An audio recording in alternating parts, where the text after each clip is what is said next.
Ketika kita bicara soal kuliner jalanan atau jajanan pasar, hampir bisa dipastikan rasa adalah raja dan harga adalah raja kedua. Tapi tunggu dulu, pernahkah Anda memperhatikan bagaimana tampilan sebuah makanan?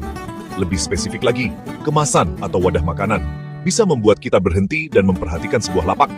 Banyak penjual otak-otak ikan yang penuh perhatian dengan resep dan bumbu rahasia mereka, tapi kemudian secara tidak sadar mengabaikan hal lain yang sangat krusial, wadah makanan. Terlihat sederhana dan sepele, ternyata tidak sesederhana itu.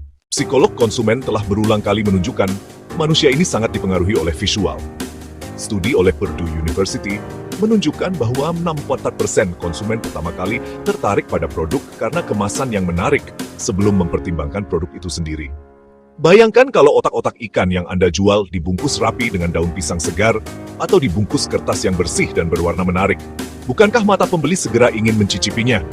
Pun bagi para pelaku UMKM dan pedagang kecil, kemasan adalah kartu nama tak bertulis yang menggambarkan kualitas dan kredibilitas usaha Anda. Bungkusan yang kotor, robek, atau asal-asalan bisa menimbulkan kesan sembarangan, bahkan membuat pembeli bertanya-tanya soal higienitas makanan tersebut.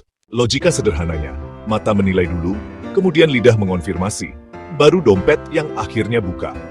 Jadi, apa gunanya menyediakan otak-otak yang lezat dengan harga kompetitif jika kemasannya membuat orang melengos? Kesuksesan usaha kecil sebenarnya tak selalu bergantung pada bahan baku mahal atau resep rumit, tapi juga bagaimana produk itu berdandan di hadapan calon pembeli. Mengemas dengan rapi bukan berarti harus mahal. Kok? Coba mulai dari hal-hal kecil. Pastikan bungkus tidak kotor, gunakan tali rafia yang lucu, atau pilih wadah yang unik tapi ramah lingkungan. Bahkan label tulisan tangan yang menarik bisa meningkatkan kesan yang hangat dan personal. Jika saat ini Anda penjual otak-otak ikan, coba praktikkan ini. Katakan, "Selamat pagi," dengan senyuman kepada pembeli, sambil menyerahkan bungkus dengan tangan yang bersih dan kemasan yang rapi.